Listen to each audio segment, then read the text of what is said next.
Let me introduce you to the R10 FightBox arcade controller, new by the FightBox company. They sent me 2 of these for review, perfect for multiplayer fun. Now, this works on PC, Nintendo Switch, and PlayStation 3? Well, that's a bizarre platform of choice for 2025, but ironically, that's the reason I was interested in this. My PlayStation 3 has plenty of emulators installed, with many playable arcade games, making an arcade tabletop controller like this a perfect choice. We're gonna take a closer look at this thing, analyze the positives and negatives, then I'll give you my honest opinion of whether you should pick one up or not.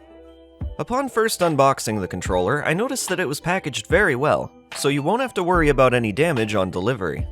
In terms of aesthetics, it has a nice futuristic design and stands out like a high-quality product should. Amplifying its cool factor is the bright green LED shining beneath the trackball. And yes, that's a built-in trackball. You don't see these very often anymore. On the left-hand side, we have an 8-way ball-top arcade stick.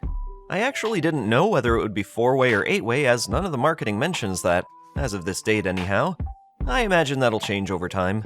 Technically speaking, the box this came in is for a different controller altogether. Needless to say, it's all quite early still. The stick feels great. I'm not sure what parts they've used, but this incorrect box mentions the use of Sanwa JLF joysticks, so that very well could be what they're using here. The manual does specify what buttons are being used, high-quality Baulion components. And yes, there are micro switches underneath every button for all your clicky needs. Whether it be the joystick or the buttons, both aspects of the controller feel akin to what you would expect in a traditional fighter arcade cabinet, on point for the likes of Mortal Kombat, Street Fighter, and all those classic fighting games. I myself prefer shmups and beat-em-ups, but either way, I'm pleased to announce that they play just as fine with this controller. Something that I've noticed with tabletop controllers of the past is that they can be a bit light, and thus they can end up falling off your table or slip around on your lap during use. Well, the R10 has a bit of weight to it. Just the right amount in my opinion, keeping it stable wherever you've placed it. Another thing I've made note of is that depending on where you've placed your controller, you might find the LED light behind the trackball to be somewhat blinding. In most practical positions this won't be an issue, though in at least one instance I did find myself needing to reposition to avoid that light going into my eyes. Not a big deal, but an option to turn it off would have been nice, especially if I'm not playing a trackball game, which most of the time I wouldn't be. Now, I would like to take some time to discuss setting this controller up, the method of which actually depends on the platform of choice. For PC, you need to hold K2 before and shortly after plugging it in. For Switch, it's the same process except you hold K1. For PS3, P1. Which buttons are these, you ask? Well, unfortunately they're not labeled, and you won't find this information in the manual either. As this is a new product and still evolving, I'm sure this will be in the manual by the time you've considered picking one up. For the time being, here's an image the company shared with me showing the correct labels. I haven't had to hold any buttons on a second boot up as the controller remembers your last selection, but to change platforms you will need to hold the correct button upon plugging it in. Here's a look at the manual, informing of its advanced specifications such as materials and dimensions. Pause now if you'd like to take a closer look. I've never had difficulty getting friends to play old arcade games with me. There's hardly any commitment involved as, at least is the case with most arcade games, they were designed to be as easy to get into as possible. A moment of trial and error is all you really need to become a competent player, especially as a majority of games only use 2 buttons. Okay, but tangents aside, how do we get started on a PlayStation 3? I'm not going to tell you how to mod it for emulators, there's plenty of tutorials for that. As per my recommendation, I would suggest using RetroArch Unofficial PSX Place Community Edition. Yeah, that's quite a mouthful, isn't it? It's the most user-friendly of the bunch from my experience, and has plenty of settings to customize it to your liking. The menu specifically looks nice on a CRT, once you've increased the menu scale factor. Also, be sure to set up your hotkeys. This is important because the default L3 plus R3 setup won't work here. You don't get a home button either, but luckily you won't need it for RetroArch. For me, I set the menu hotkey to L1 plus R1, the 2 buttons on the side of the controller.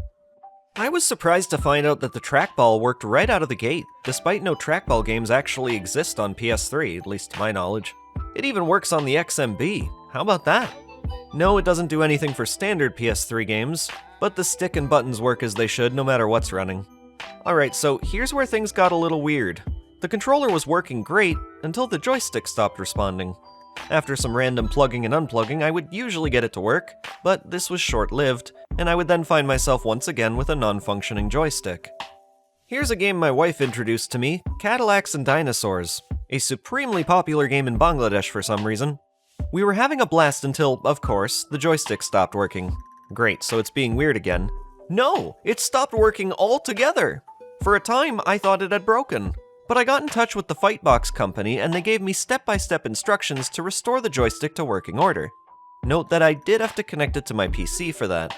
So as it turned out, I had been activating internal controller hotkeys that disabled certain functions on the fly.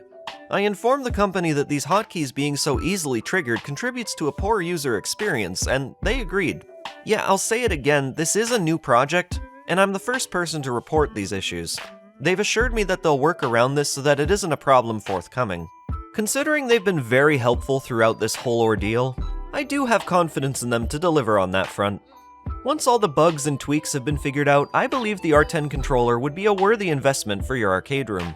It truly feels like a premium product and ticks all the boxes on what I would want from it. For goodness sake, it has a trackball. Didn't need to, but it does, and it works great. So if you're interested in the R10, I've got a 10% off URL in the description box below. I'm not making a commission off of this, technically. I was offered that option but declined for personal reasons. Either way, the link should still work and give you 10% off your order.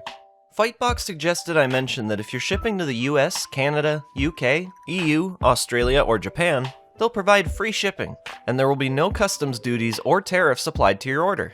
FightBox will cover all that for you. And if you'd like to confirm this for yourself, you can email support@fightboxarcade.com and they'll clear up any questions you might have. Thanks for watching, everyone! I hope this video was insightful, and maybe you'll think of picking up an R10 controller for yourself after watching. Take care, and I hope to see you again in the next video.